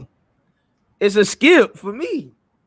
Skip. It's a skip for me. Skip. I know someone that claimed this the favorite. Now, like I said, we all agree. All agree. Everyone has their own opinion. All agree, disagree, and that's, you know what I mean? Trash. Skip. Let me see. Off the Grid, Hurricane, and Come to Life. No one's saying Moon is a hit, bro. Yeah. It's not. But that's what the internet said, right? Yes. That's what the internet said, though. This song is not a hit. It's just a good. I didn't. Vibe. Never said it was a hit. I said it was popular. Never said it was a hit. It was popular. All right. Let's move. Let's move on to the next one. You think this might end up being what's our longest review? Victory Lap. Victory Lap reached 2 hours. Oh. I don't think this one will because we're already it's trash. Man. Let's get this out of here, man. Let's get going. So we got let's keep rolling, man. This man said it's trash. 14 Heaven and Hell. I said this before we went on. I said this album can either be one or two. Someone either it's really good to you or you're just not feeling it at all. And it's good that we have us three on here because I know. Oh, hey, let me give people that too. We agreed to not speak about this album at all until today. So none of us came into here knowing how we felt about the album. So that's why it's good. You know, Darnell not really feeling too much. I love the album, and Caleb, I think you're kind of in the middle. I'm gonna give my input at the end, man. When we give ratings. Okay, true, because we still truly don't really know how you feel about the album, really. I'll just get my comment out the way. I don't remember this track too well, so it might be a skip. Well, it had a sample from 20th Century Steel Band, which the track was called "Heaven and Hell Is on Earth," which is why he named it "Heaven and Hell." I would assume. Yeah, the sample was dope. That's like one of those hip hop old 80s samples. You know what I mean? That you heard hip hop like KRS-One or something. You know what I mean? Those artists on back in the day. Mm-hmm. Yeah, Heaven and Hell is fire. The build up was crazy. Yeah, I thought this track was it's a dope track. Dope, and also Kanye said in this track, you know, he's I think at the end of one of his verses, he said, you know, saving his people through his music. And I thought it was dope to hear that because I could say like this is something that was well needed. This type of album. He said it hit in the wheel. The beat is fire. I don't know. It's too many tracks though. I'm sorry. I think it's just something refreshing about the album. Like the more you listen to it, and also Kanye's especially when the beat hit in the track, like the beat was dope. But I do believe what you know what he was saying in the track also, and it just kind of Kanye's ability to bring gospel and Christian rap to the masses like on a different type of level. You know what I mean? Like Kanye's probably like the only artist that could bring this type, you know, gospel rap and stuff like that to the point where everyone's listening to it. You know what I mean? Because damn well all these millions of people who are listening to it, you know, some are atheists. I've been seeing comments on YouTube, people like, man, I'm an atheist, but this song moved me. I'm like, yeah, I guess Right. that's what music is all about. You know what I mean? Like, I'm not religious at all. I don't give myself the term atheist. I'm not that either, man. I don't give myself a term. But I'm not religious at all. And you know, I can listen to some of these tracks, even though I'm not big on, you know, the church type Kanye. I prefer his older when it's strictly hip hop. But like, you know, I could still listen to some of this and still get down with it, even though I'm not a religious person. Like, yeah. And I said that in the beginning, like, bro, with the production, the production helps with it because it has good production on this album. Yeah, exactly. Like, it's the album is a vibe. You know what I mean? Like, and it's just refreshing to hear something like this instead of guns, pills, this and that. You know what I mean? It's like it gives us something different. You know what I mean? From an artist like Kanye. You know what I mean? And I said it grew on me, and I like the beat. Yeah, see, I'm an atheist, and this made me praise the Lord. I gotta go back to it. This was a long album for me, and it was short because it dropped on Sunday. I didn't have enough time. That's why. Oh no, you know, our opinions might be changing on here. Yeah, it might change, but I just wanted to throw that out. Oh yeah, no, 100%, and that's understandable. Like you said, you know, we didn't have like 2 weeks, you know, to just truly listen to this album. So, you know, we could give an update, maybe like, you know, next episode or something like that, you know, if you listen to the album some more. But we'll go to track 15, which is Donda, featuring Stallone and the world famous Tony Williams. Yeah, this is one of those. Yeah, it definitely needs about 3-4 times for listens. And I probably listen to it about that much because I listened to it damn near all day the past 2 days. Yeah, but Donda, no, it's a song pretty much dedicated to his mom. Had his mom speaking on it, and from something back in 2007. But it's a cool track. Yeah, this was getting the church vibe in the beginning when they're all, you know, like singing and shit. But like, you know, it was a cool track. Yeah, I feel like I kind of same way how I felt about 24 should it being the closing track. Like, I feel like 24 could have been a good closing track. I feel like this one, Donda, could have been a good intro instead of the chant, or after. Like, they could have put the chant and then like I feel like this one could have started the whole album the way it sounded. You know what I mean? Could have been dope to start the album. I agree. Yeah. Especially like especially man, you can say it's an interlude. Yeah. Yeah. Was this one? If it was a double disc, probably would have been the intro on the second disc. Yeah. I agree. I feel like this would have been perfect as a start the album, especially with the piano, with the build up to the choir, bro. It was like, oh man, it was a good song. Or like say like great intro to the chant. Thank you. People agree with me. Yeah, I think that's a good transition. I listen. I agree with that comment. That's a fact. Yeah, or like say like if you just wanted to keep it one track with the chant, like you just started off with the chant and then eventually like silences out and then fades into the song, you know, for like the intro. Yeah. That would have been dope right there. Yeah, like you said, they could have just put it together. Like, it could have been done chant and then go straight into this one. Like you just call it Donda, the Donda chant. It's called Donda, and then you do the chant, and then the silence for like 5 seconds or whatever, and then you ride into the the track like Donda followed by Joe's Fire. And I was saying that I know my brother was making a whole lot of making a playlist, and I've been seeing a lot of people even on Twitter like putting their little 14-track playlist of Donda, making their own little albums with the tracks they would want in order. So it's cool to see. I'm probably gonna do the same thing after this, to be honest. Instead of listening to the full album, I'm just gonna make my own little playlist of how I would have ordered it. But were we on track 16? Keep My Spirit Alive, featuring Casey, Westside Gunn, and Conway the Machine. I guess I'll start off with this one. Yeah, I know you big on that. I'll start off with this one. Yeah, so I personally feel like Kanye could did a better job with this track if he was gonna have Westside Gunn and Conway the Machine on it. Like with a better beat, like something more soulful, something that they could have rapped on better. You know, I just felt like it was kind of out of place hearing Westside Gunn on the beat, on this type of beat. They still delivered, you know what I mean, did what they had to do. I don't know. I feel like Westside Gunn, it didn't really fit or sound right. The message was still good in the song though. No matter what they go through, pretty much you could lose everything, but the spirit won't die. We'll always have the Lord on this side. I thought that was dope. And I'm laughing at the comment, bro. Yeah, and both of them, they were reflecting on the past in both of their verses, which was dope. You know what I mean? I thought Conway did a good job, but West Side Gun to me, I feel like could have been left out. I think it didn't sound right with the beat. Like Kanye could have did a better job with the production, making them fit something more soulful. You know what I mean? That they actually be rapping on, because it could have worked. It could have been. This could have been like one of those tracks where it could have worked, but I don't know. I think but Casey was cool too, though. I know so. Yeah, I like Casey's like choruses. Like maybe if it was just Kanye and her on Casey on. If is it Casey, I'm assuming it's a female, right? It sounds like a female. I don't know who it is. Conway, I feel like Conway's verse was good though. West Side Gun, maybe you can keep West Side Gun out of it then. But I feel like the chorus was all right. Like it wasn't horrible. It wasn't a horrible track. I would still play it. Like it's not a skip to me. Yeah. Me either. I don't think it's a skip, but solid. No, it wasn't really a skip. I'll just make mine brief. It wasn't really a skip. I like Griselda. I'm starting to like him a lot more.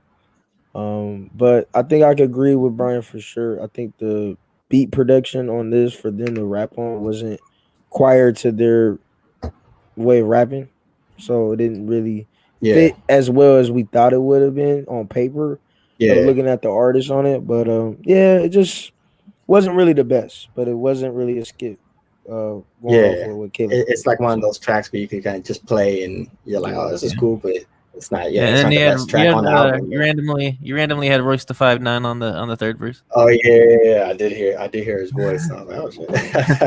Unexpectedly, you don't even get credited on the track either, but unexpectedly. Yeah, like, I feel like he could have probably just had a verse, to be honest. Like give Royce the 5'9" maybe put Royce the 5'9" and take West Side Gun out. Yeah, that would have been cool. I wouldn't mind that. I think Royce would have sounded good on that. So let's go to track number 17, Jesus Lord, featuring Jay Electronica. Now we were talking about the best verse on the album. I believe Jay Electronica by far had the best verse on the album. Yeah, I agree. I don't have to add on to that. I agree. Yeah, I mess with this track too. Because one of my favorites too. This is this is one of my favorite tracks on the album. Jay Electronica by his verse. Kanye, coming with the perspective from the hood and the trauma that comes with it. I thought his verse was very clever and very well written. Then Jay Electronica, saying real stuff as always, bro. Like, even with the the written what's his album, the written testimony, whatever. He just makes you think and have to even research stuff. Like sometimes you'd be listening to Jay Electronica and be like, hold up, let me go on, let me go look this up real quick what he's talking about. But I thought what he said too, he said a whole lot in this track and I'm not gonna write down every single line. Same thing, we talk about this on other album reviews. It's like some verses you just can't write down the line. We'll be here talking forever. But I did like when he said earthquakes. Yeah, when he said earthquakes will strike this nation for what Bush did to Rwanda, what Clinton's did to Haiti, and Downing Street did to Ghana. Like when he said that, bro, I was like, bro, this man Jay Electronica, man. Like I need to hear more, man. He only gave us that one album. Like we need it. And then the Larry Hoover Jr.'s message at the end, bro, super deep, man. This track goes back to like the comment about like not being religious and still like vibing to this album. Like this track's called Jesus Lord. I'm not religious, but like I still like the song. Like it still has a good a good vibe to it, some good lyrics, and I can still listen to this even though I'm not religious whatsoever. Like I have my beliefs and all that, but. No, I just don't know what to believe. That's just me. So whatever you believe in is what you believe in. You feel me? It was a good track. Like for someone that doesn't go to church, someone that doesn't believe in all that, like doesn't put that label on me what I am. I feel like it's a dope track. Said if you talk trash on Jesus Lord, that's definitely one of our favorite tracks of on here. One said Jesus Lord is an instant classic to me. Climax of the album. I would have put it near the end of the album. Yes. Mama, you was the life of the party. I swear you brought the life to the party. When you lost your life, it took the life. That was a very good line, man. And that's you can tell that's heartfelt for sure, man. Exactly, bro. Like he's saying that's how you felt, man. It's like that's pretty much everybody how they feel about their moms, man. But this track is very relatable to a lot of people. I think that's especially the ones that lost their parent, their mom. Yeah, I think it's one of my favorites. It relates to a lot of people. I think so. Yeah. because Kanye's verse was kind of like the perspective, like, and just the trauma of people growing up and, you know, in the hood and things like that. Like, I just thought I thought it was good. But that Larry Hoover Jr. message, I hope more people, you know, kind of stick through the whole entire song and listen to that too. You know what I mean? A lot of people don't know who Larry Hoover is. He's been, but I believe he's the founder of the GDs, Gangster Disciples in Chicago, and he's been in jail since like the 70s. But what's it? I think it's like fucking like life, like I don't know. It's like multiple, like it's something crazy, but they've been trying to get him out for a while. But yeah, I mean, it was just a really deep message at the end, and like it was real. Yeah. Free my father, Mr. Yeah, it was super good to hear. That would be nice. That would be crazy. That's something that we definitely need, especially after hearing that verse. I was like, bro, Jay Electronica for sure. For me, I would say, since we're on here, I would say Jay Electronica, then Fabio Foreign, as far as like feature verses who just bodied it. That's how I'll probably place it, in my opinion. I feel like a lot of the newer like head artists like are gonna say obviously pick him over someone like Jay Electronica, in my opinion. Yeah, like I feel like a lot of younger, especially the younger crowd, they're gonna ride with someone that's more new age compared to Jay Electronica, who's been in the game for a while. Fabio Foreign album produced by is that true? Is this real? Is that happening? Album produced by E coming out. That would be crazy if that happens too. I'm like, give them some little drill beats. But yeah, we're going to track number 18, New Again, featuring Chris Brown. I don't know, Chris Brown was another artist that came out and called Kanye West a hoe on his Instagram story. He was on the chorus. I think maybe he's mad because maybe he took out a verse that he had on it. That's what I think. That's what I was thinking too. I would assume he still put him on the album, but I'm assuming he probably had a chorus on here. There's supposed to be more. There's supposed to be more. Yeah, because he literally, because the part that he was in was Kanye vocals were over his part as well. Like it was a blend of Chris Brown and Kanye's vocals. You know what I mean? I personally feel like Chris Brown should have had a bigger part, especially in a track like this. And Chris Brown could sing his ass off. So it's like, bro, I feel like he should have had a bigger part, especially with some of the artists who had big parts. It was dope. Yeah, right. I think Playboy Cardi on 2 tracks. Come on, man. Yeah, and you can't give Chris Brown you give him his little vocals on one little tiny the caliber of Chris Brown. Yeah.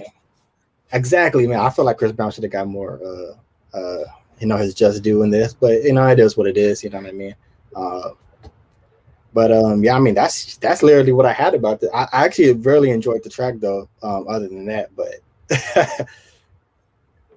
yeah, man. I felt like Chris Brown should have had a verse, man. You already have the whole industry on here to begin with. Like, you might as well just throw in that Chris Brown verse if that's why he's calling him a hoe, for all we know. So, right. Oh, how you feel about this track, Darnell? Oh, I ain't got really too much to say on that one. I think, it's just I don't remember it too well. But I just kind of agree with everybody saying. Basically, I think Chris Brown was supposed to be more on the track, but I think I was going to my point earlier in the show. Basically, Kanye did some things and moving artists around, taking things off, and as you can see, Chris Brown said something on the post that he didn't like what he heard on the album. He thought he was like, I should have been more on it, or something should have been on there that they were working on, basically. So.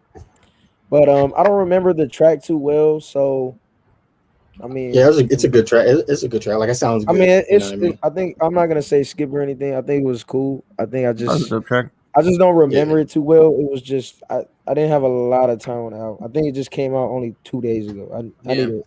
If it came out on Thursday night, like it should have been, you have enough time to hear. I would have had enough time. I think it was just too short and it's too right here. Kanye is known for being very meticulous and having people do different takes and verses. So I get why Chris, Soldier, etc. are salty after all that work. Yeah, I mean, I would be like that too, especially someone like Chris Brown, like who puts out so much work and quality work, and it probably to be told, and especially at the the stardom that he has, telling who knows, he probably just took it as Kanye was like this. He felt disrespected. I felt disrespected and was probably like, all right, shit, like damn, you know. So Kanye's you can't take away from what they feel, but Yeah, Kanye's known for doing that. He did that with crack music. The game had a verse for that, and he took him off and just kept him on the chorus. So I mean, he's done that. You know. Oh wait, damn, that's crazy. Yeah, the game was supposed to have a verse on crack music, but he's stuck him on the. That's why at the end it kind of like there's. It sounds like there's supposed to be a verse there, but it's like it's not, and that's where the game's verse was supposed to be. Damn, that's wild, bro. I didn't know that. Kanye, I think he's very critiquing of the way he likes to be on his album. I don't know. Yeah, I mean, you can't even be mad about it. It is his body of work, so unfortunately, you got to deal with it for those artists. Be happy even on the album, but you still get credited. So if it ends up winning a Grammy, hey, you on the album. So that too. Yeah, track number. What was it? Kanye made T-Pain do Good Life chorus like 50 times. That's insane. Let's see right here. We got, yo, keep up the good work, fellas. Just tuning in. My 2 cents, respect Kanye for doing this for his moms. I like some tracks, but it became repetitive. 3 out of 5. Jay Electronica had the best verse. We do agree Jay Electronica had the best verse also. And appreciate you, man. Yeah, stay tuned for our rating at the end. Stay tuned for our rating at the end. Thank you. Yeah, we coming up shortly. Yeah, now we respect that comment. I agree with it too. Yeah, and now we're going to Till the Vision. So I'll put this comma up. Till the Vision only exists to give money to the family of Pop Smoke. Yes, and this song is featuring Pop Smoke. I hope that is just the reason this track exists, because it did not sound good, bro. It did not sound good. Let me get my comment out of the way. Go ahead. It was no point of having this on here unless Kanye had a great relationship with Pop Smoke before all this stuff. But we gotta let some names go to rest and let them, and if we're gonna keep making money off somebody's name and him dropping another postmodern album and just leave it be. Pop Smoke had that great one, and I'm just kind of, I don't know, because I don't know how the family feels about all this stuff. Putting his name on all these albums. The point is giving money to his family. So put him on to the money that make the proceeds will go to the family. I feel like it's getting repetitive. That's cool if that's the case. It's getting repetitive though. I mean, there's other artists that passed. The only thing about that topic is like when it comes to what Darnell's saying, if that's the case with this, I can agree with that. But like when it came to his album and you put like fucking artists like fucking Dua Lipa on a fucking track, you even made a music video for that. That's why I don't agree. That's why I don't agree. Like if that's what I'm basically to help out his family, credit him and then provide for his family because he's obviously not here to do it. I can salute Kanye for doing that. Yeah, that I respect. I do agree. I 100% agree with that. I respect Kanye for putting him on the album and listing him as a writer and things like that to, like you said, to provide. But even though this was an alternative version. Yeah, this was an alternative version to the track on his recent album on the We Made It track. That's pretty much this alternative version of it. We made it. Yeah, he could have done a better job. Not gonna, and I agree. I feel like and especially remember I sent you something a while back. It was saying like one of Pop Smoke's like close friends was saying like there's not that much like verses left from him, because they used most of it from the last album they just put out, which I believe was no, it's not that much. So and like you said, I feel like they could do a better job at producing and constructing an album with Pop Smoke's verses.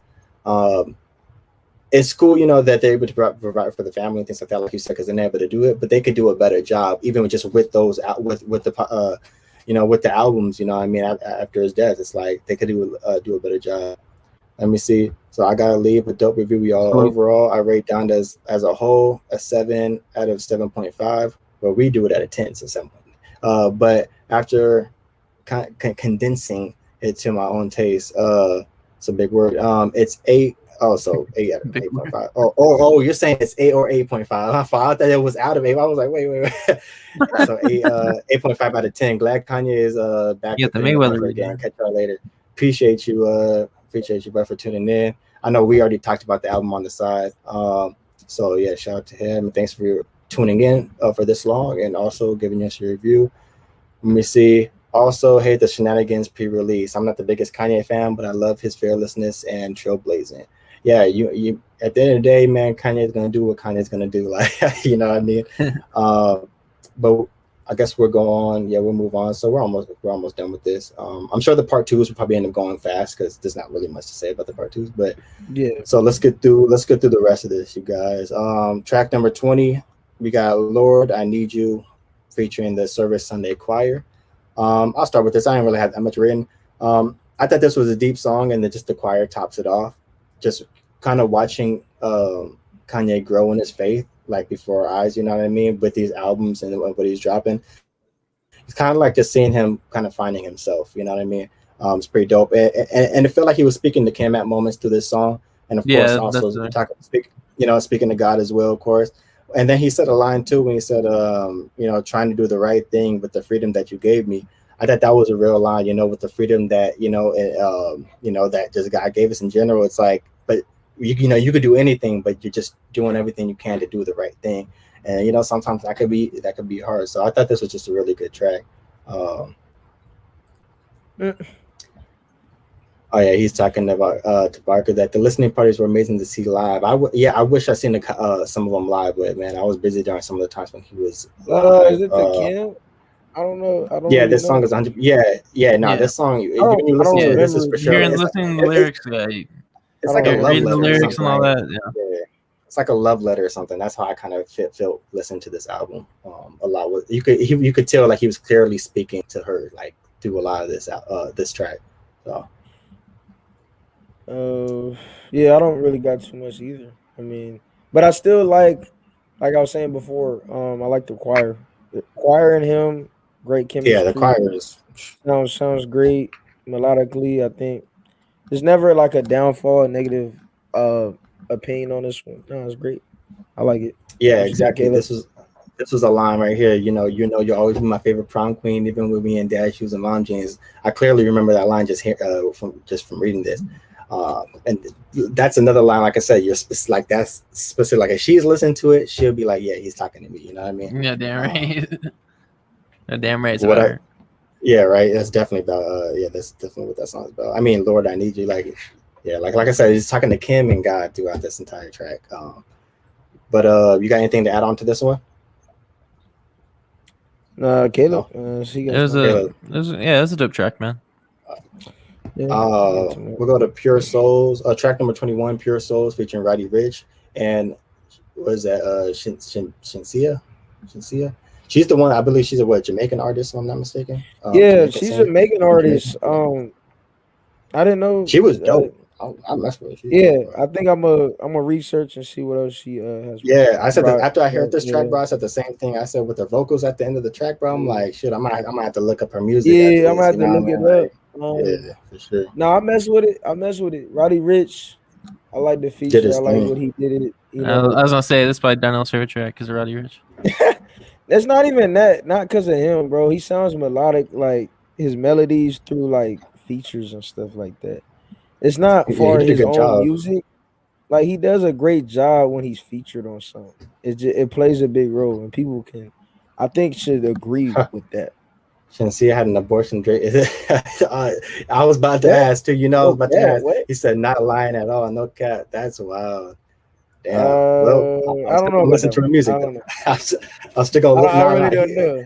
But, I mean, he's saying the line. We could look it up on the side, but I believe you. I believe you. I would not be surprised, man. I would not be surprised. That's some info I don't know too much about. Yeah, I mean, we're just hearing about Shinsia right now, so we don't even know anything about it. But how'd you feel about this track, Caleb? It was a cool track. Roddy Ricch. I'm not the biggest fan of him. I don't mind him though, but he did his thing to start off this track. I was reading something saying that people were shocked that this collab happened just due to the fact that in the past, it was last year when Kanye pissed on his Grammy. I guess Roddy Ricch was on Instagram Live speaking out about it, saying it was lame. So I guess people were like surprised that they actually made this track, but it's not that big of a deal where people can all they can make amends, obviously. But it was a cool track. It was a cool track.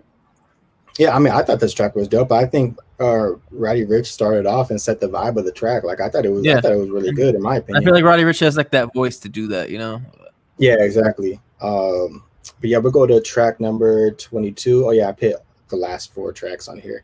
Yeah, so track number 22, which is "Come to Life," Want to start off with this? How you guys feel about this track? Go ahead, man. Go ahead. You speak on it, or you go ahead, Darnell. What did I say? Oh yeah, I said I messed with his flow on the track. Yeah, it was very vibey, and I like the piano keys towards the end of the song. Yeah, no, I like the song. No, it's definitely a great feel song. Oh yeah, no skip. I think everybody should like it. It would sound real nice. Night, car, all that good stuff. So nah, it's a good track for me. How you feel about Caleb? Whoa, hold up. He said that's Tyler the Creator. Oh, damn. Hey, that's great. That's why it sounds good. I mean, I might have more facts than you, Caleb. Yeah. You guys are battling with the facts, man. No, I can't. Hey, you can't really mess with Tyler Creator's field of pianos though. He's really golden with that. But damn, I didn't know crazy, that, man. Because he must have went off on those pianos. Yeah, that's like my favorite.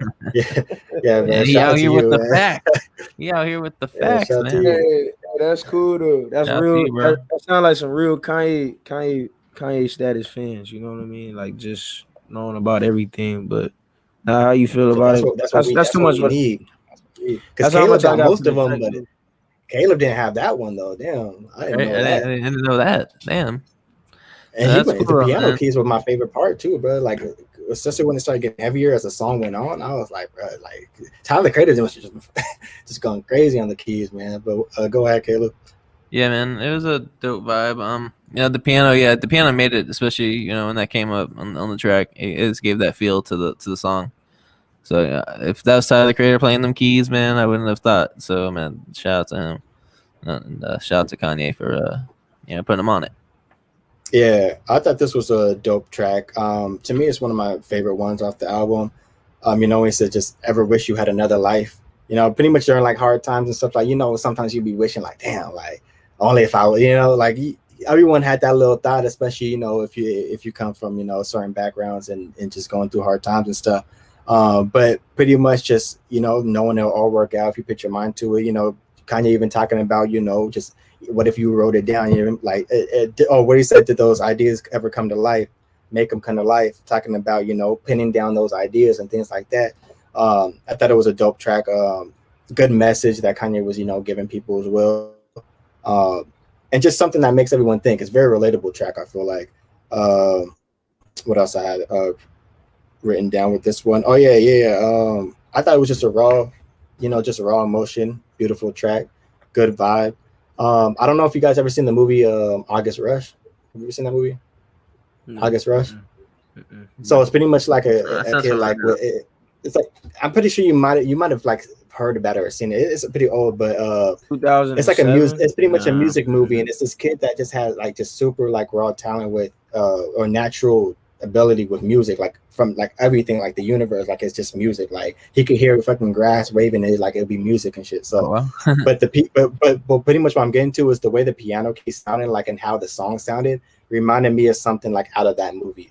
But people, if they ever seen the movie August Rush, will understand the reference that I'm saying. So hopefully there's someone out there that know that gets it. But yeah, like this. So thoughts you had penciled them and probably should have wrote them in pen, and maybe they'll come to life. That's exactly what it is, man. Especially if you believe in those dreams and believe in those ideas, write them down. Like that just goes for all of us, even everyone watching. If you got some ideas, write those down so you don't forget them and grow on them, expand them, make them come to life. It's real. Like us with this podcast, man. We had this idea back in 2016 in a parking lot talking, and we finally made it come to life. So, shit, you know what I mean? It's real. Like I said, never late than never, man. 5 years later, fuck it, man. Exactly. Never late than never. Exactly, man. So you got to start it. So track number 23, which is pretty much the end, but of course there's the part twos, which we'll get to. No Child Left Behind, featuring Sunday Service Choir and Vori. This is all I have written down for this one. I feel like this is another track that I feel like could have been either an opener or a closer. Like if the option was out there, I think it could have worked. Yeah. And honestly, there wasn't really much to this track. It's just enjoy it, bro. Like you got the organ, piano playing, yeah, the instrumental. Just good. Yeah, track. This is the track they premiered with Beats with the commercial with Sha'Carri Richardson. This is the track that was on that commercial. Oh, really? I feel like this should have been the outro track. This should have been the final track instead of having all those parts. Part twos. yeah, it could have ended perfectly, just like that. That's Listening crazy. to it right now. Nah, I mean, I didn't really know that was off the commercial, and I agree. I mean, I didn't understand the part twos of all these other records. Like, it should have been the outro. I agree with the comment. I I mean, agree with it is everybody the outro, because but if you look at the album, you got the yeah, part twos are gonna play right after. yeah, Though, like if you don't turn it off, the jail part two about to play. Yeah, so jail part turn that shit 2, off. and then you got the baby and all that. Yeah, it's Can like we jump straight into those right now, or you want to keep on this slide? Let's get into it. So 24, jail part 2 featuring the baby and Marilyn Manson. Go ahead, start. To be honest, I'm gonna jump all this together. I don't see I don't see it necessary for all of it to be on the album. If you wanted to put an extra deluxe edition, okay, but like, and Jail Part 2, Jail is probably one of my favorite songs. I didn't mind the baby's the verse, but I think it should have ended with the track we're just talking about, and then this should have all been left off. And then plus the album would have been as long. I put it like this, Caleb. I feel like what he could have did, well, like you said, it could have been the part 2, but you could have just put the baby's verse on the first, especially with some of these songs are pretty long. So you could have just put the baby's verse on the first one. But I understand just being crazy, monumental moment for, just for hip hop in general. So I do understand that.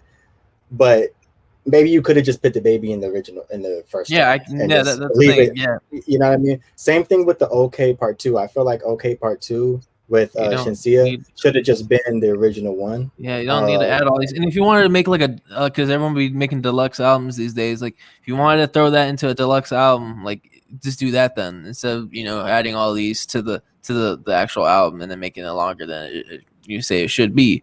Like I felt like No Child Left Behind should have been the outro. Like, and then this whole slide of albums we have, songs that we have right now should have been left out. They said Jay-Z didn't accept to be on the same track with the baby. Shit, I wouldn't be surprised. If that's the case, then throw it on the deluxe version. Yeah, but then also Kanye is type to make a deluxe version. So also with the Junior Watanabe song, bro, like you already know how I felt about the song, but you could have just put Ty Dolla $ign on the original. Like it did not have to be part 2. You could have just had Ty Dolla. You could have just put that as the song. With Ty Dolla $ign, and same thing with Jesus Lord part 2. I don't know how I feel about this one because I feel like it could have been a part 2 with the locks, but it's the same 2 verses and then the locks added on to it. So it either could have been the first one but I don't know. I feel like personally for me, I like Styles P's verse on this track. Sheik Luch could have been left off. Same thing how I feel about Westside Gunn. Sheik Luch could have been left off of it. Jadakiss. Okay, Jadakiss I feel like could have just been left off. Styles P's verse though I actually messed with on this part 2, and I feel like that was the only thing I felt like. I agree with you, Caleb, that maybe it's because maybe he's right about the universal. Maybe he's right about the universal release. Yeah. Maybe this wasn't the final. If that's the case, this wasn't the final version. Then Universal, if they want to fucking allow it to happen without his approval, at least fucking make it make sense. Like, why the fuck are you just throwing all these at the end? Exactly. It should have been deluxe album. 100%. There's more music coming out Friday. This album was released without Kanye West's approval. By the way, Kanye broke the all-time streaming record, first artist to have 100 million plus streams on Spotify for 3 days in a row. And I know he broke Apple streams, right? Then he break. I remember reading something about how he broke Apple ones too. But and Drake will do the same. And that's what I'm saying. I like this with hip hop because I'm curious to see if he actually will. And you can make, and of course you can make the argument for that. Of course, I will say this. I will say this now before it comes out. I don't think this is just. Yeah, of course, I still gotta listen to the album. We'll probably end up doing a review. I wouldn't be surprised, but I don't think Drake's album is gonna be better than Donda. I'm gonna just say that right now. Something tells me that it's not. Maybe I could be completely wrong though. It could end up being a 10. It could be his best. You never know. You never know. It's a great argument. I'm just saying, like, I feel like Drake might put out a better project than Kanye. I don't know. We'll see. Every time we come with them facts. Listen, that's called motherfucking bars, nigga. You know nothing about that. Every time we come with the fact, that's what you call facts. Nah, but let's get back to out here with the fucking facts. Yeah, so I mean that's pretty much it for the part twos. Let's get down to the end. We got 3 more things left. Top 3 favorite tracks off this album. We normally do this with the past couple album reviews. So I know there's 27 tracks, but we always just do top 3. So we're just gonna keep it at top 3. Hey man, I just checked my phone right now before we get into this, man. I'm seeing that Kanye West started to flood Donda billboards in Toronto. So the war is on. Oh dang, that's crazy. It's all good though, bro. Drake put up in Toronto. It's all right. People gonna hate, but watch the numbers speak for itself tomorrow night. We'll see. Yeah, Drake put like some lines or whatever. Yeah. So, well, top 3. We're getting off topic. If we talking about that, we getting on topic. Top 3 favorite tracks off the album. It's pretty. I'll go first. So, Off the Grid for sure. Damn, it gotta be the feature tracks. Pure Souls was good. Yeah, I can go with mine if you need me to. No, I got them. Off the Grid, Pure Souls, and I guess I'll say Jesus Lord. Yeah, Jesus Lord. Yeah, that was great. Mm-hmm. Those 3. All right. So my 3 tracks, man. So you got Off the Grid, Hurricane, and Life. That's good. That's solid. Yeah. Go ahead, Caleb. What's it called? So at first I was gonna say Jail, and then I was thinking maybe Off the Grid, but Off the Grid's actually I feel like I'm gonna take it off, man. I feel like and this is not really no order, but Jail, Jesus Lord. I feel like that's replacing Off the Grid for me right now after this whole discussion. And then I like New Again, and I wish Chris Brown had a verse on that. Now just listening to it while we're talking, like I feel like bro, I really like that. I felt like the hook with it with Chris Brown on it. I felt like that was dope, and I wish I don't blame Chris Brown for getting mad. I don't blame Chris Brown at all, bro, because I'm on team Chris. I'm on team Breezy for that one, bro. I'm on team. I agree with Chris Brown. He should have. I feel like he should. Man, they kind of dropped the ball with that. Like especially with some of the people who like you said, the Playboy Cardis and stuff like that. Like, come on, you could have gave Chris Brown something. But yeah, right. I would say for 2 hours in there. Right. I would say for me, Believe. No, Jesus Lord, Come to Life, and a lot of credited writers and producers on this album. Believe What I Say is cool. I would probably say Believe What I Say. 24, Off the Grid, and Hurricane are like honorable mentions for me. But yeah, I would say Jesus Lord, Come to Life, and Believe What I Say. Yeah, 24 honorable mention. Yeah. Damn, 48. Yeah, 24 honorable mention. And Off the Grid. So let's get down to it. The rating.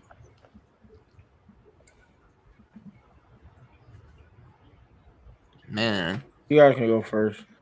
What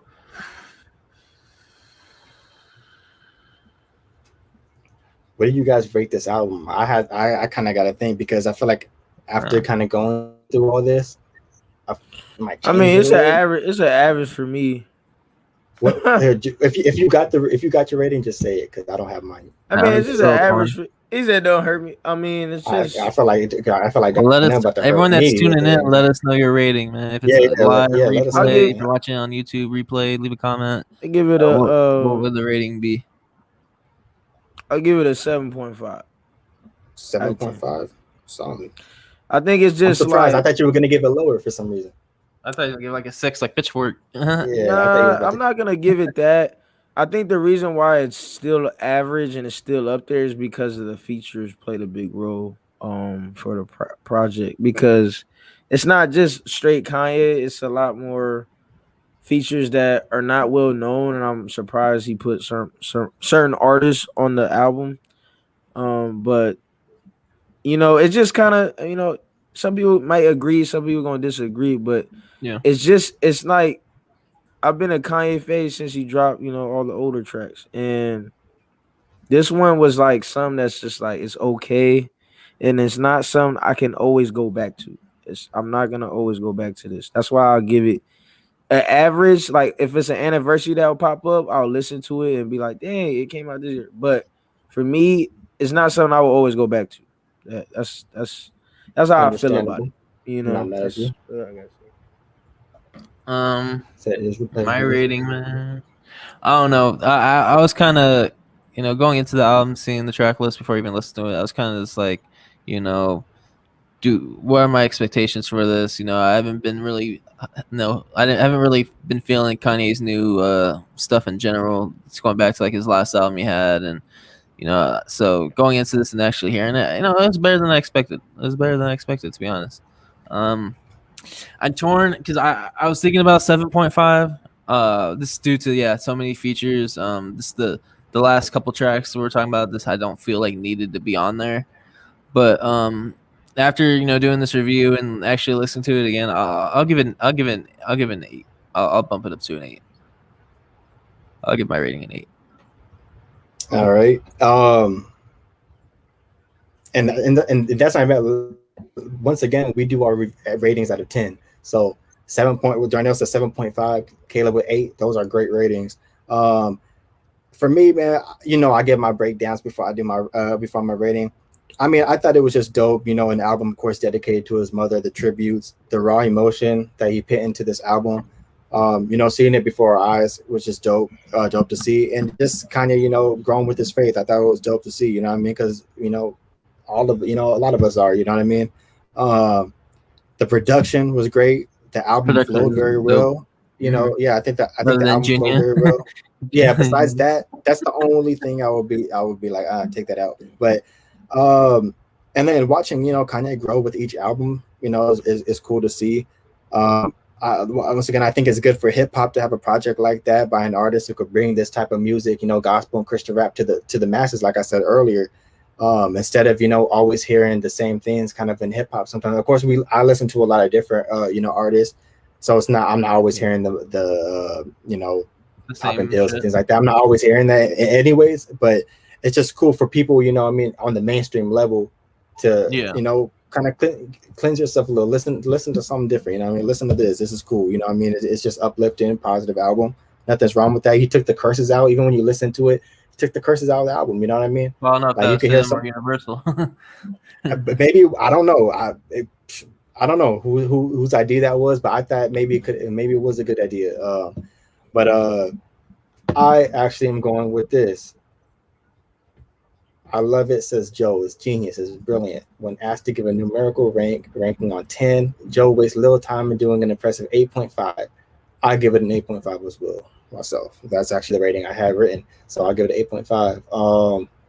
So yeah, I mean, either way, we gave it good ratings. And like I said, I think this is an album that will end up growing on YouTube, even just the more you listen to it. Like I said, like Darnell said earlier, it came out Sunday. Not a whole lot of time to listen to it. Yeah. So you kind of have time, especially in this reviews like this help, because now you get kind of background of certain tracks, the background, the facts, hearing certain things, and also hearing our perspectives and our views on the album and on each track makes you kind of look at the track a little different. Like, oh damn, I didn't think about it like that. Let me go back. That's how it really be though. Like with me, I had to sit down on it for a few times just to really get a feel of it. But I mean, that's how I feel. It's just it might be repetitive, it might not, but just something I'm not gonna always go back to. I like Kanye's work, but this ain't something I was hoping for. But what is the independent gave this album 0 out of 5? Who's the independent? I don't know who the independent is, but whoever they are, I agree. Clowns. Yeah, how you gonna give this a freaking 0 out of 5? That's like, bro, you're just literally like Pitchfork giving it 6. Pitchfork gave it 6, and then Cardi B's Invasion of Privacy freaking 8.2 or whatever the things are. Like, bro, Peppa Pig had a higher rating. So did what's that motherfucker? The Gucci Gang dude. I can't think of his fucking name. Oh, Lil Pump. Lil Pump. His album had a higher rating according to Pitchfork. Was 6.9. Hey, bro, Pitchfork is garbage. Pitchfork is garbage. But I don't know who reviews these albums, bro. Like, what are you listening to? Like, bro, just enjoy the music and listen to it. I never really heard of them like that. So weird, bro. But we're ended off with this top 4 Kanye West albums, because I know the dude. I wish I had his name written down, but remember he said it on the episode. Monday's episode. We promised that we would talk about the top 4 Kanye West albums. So what are yours after Donda release and doing this review? Is this part of it, or is it not? I'd say it's his best work as of lately, like as of recent. I agree. I 100% agree. But I still go with his first 3 albums in order, and then skip 808s and put My Beautiful Dark Twisted Fantasy at 4. Oh, cool. What about you, Darnell? Or I might put Late Registration over College Dropout, surprisingly. That's not surprising. A lot of Beautiful Dark Fantasy. Yeah, a lot of people like College Dropout too, but it's arguable. My Beautiful Dark Twisted Fantasy. Yeah, it's tough. In my own opinion, I like the first 3 albums he dropped: Graduation, Late Registration, and the College Dropout. Some people got their own opinion. They said 808s is the favorite. My Beautiful. It's just in my life, in the way I grew up, I feel like the last 3 just kind of sit well with me while I was going. You mean the first 3? Life. Yeah. Yeah. Yeah. Oh, what I say? Oh, I said the last. I'm saying. Oh, my bad. It's because I'm looking at the catalog. That's why. Nah, but it's like. Yeah, like this is low key what I was thinking about. I was thinking about this. This is what I was going through my head right now. I'll give it some time before. You gotta give it some time. It ain't even been a whole month. It's been out for like 10 years now. Because I agree. You gotta sit on it. I gotta sit on it for a long time to even put some stuff to that table. I think the College Dropout did something good for me as far as musically. Late Registration, Graduation. I mean, they just kind of relate to me in a way, and that's why I feel a way I say. But go ahead, Brian. What's your favorite 4? Yeah, no, I agree. I think the first 3 albums, I'm sorry. For me, it's in order. My Beautiful Dark. Oh, yeah, what's the 4th one? Yeah, I'm sorry. Okay, yeah. So for me, I mean, I agree. I think the first one, because College Dropout's my favorite Kanye album, and then Late Registration, then Graduation. I will give this out. I agree. I will give this album a little bit more time for me personally, but I am not mad at anyone who does put it over My Beautiful Dark Twisted Fantasy. I'm barely not mad at it at all, because I love My Beautiful Dark Twisted Fantasy. Don't get me wrong, but I something tells me, bro, like in a year, if I come back to this album, I might end up enjoying this one better. Shit, you never know. I don't know. We'll see. But yeah, I think we all agree that his top 4 or his 4th, well, take out 808s would be his first 4 if 808s didn't exist. But I like 808s too. But yeah, so I guess we all can agree. We all got the same one shit. But yeah, shit, that's it for the review, man. That was a good review, and it didn't go as long as it almost got there, but didn't get as long as the Nipsey Hussle one. Yeah, it's just too. Yeah, this album was too long, though. In my opinion, don't kill me for it, Donda is his best album. I said it. I said I'm not mad at it. To each their own, bro. You know what I mean? Like music hits everyone differently, bro. That's all it is. Nice of you. Thanks for tuning in, bro. Appreciate it, man. I wish we could say a name, but I'm not gonna say F5E324. No, but shout out to you, man. Appreciate you for sticking through the entire view as well. Shout out to everyone who was tuning in as well that had to leave. And I'm sure most of them are gonna finish it, come back, finish the album. Thank you to everyone who is going to watch the replay.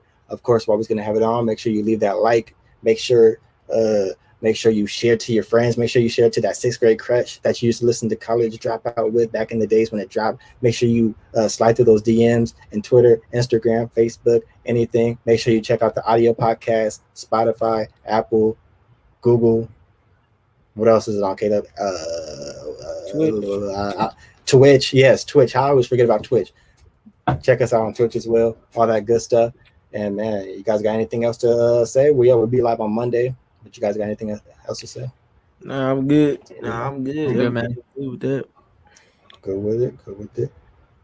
Oh yeah, yes, we'll do. My Wi-Fi being shit right now. Once again, we go live every single Monday. And if Drake ends up dropping, we'll probably end up doing a review probably on Wednesday again next week. So. I'm pretty sure we'll probably end up doing a Drake review. You know what I mean? I have a feeling we will. So, tune into that on Monday. And man, thank you for everyone who tuned in. And that is it. That's a wrap.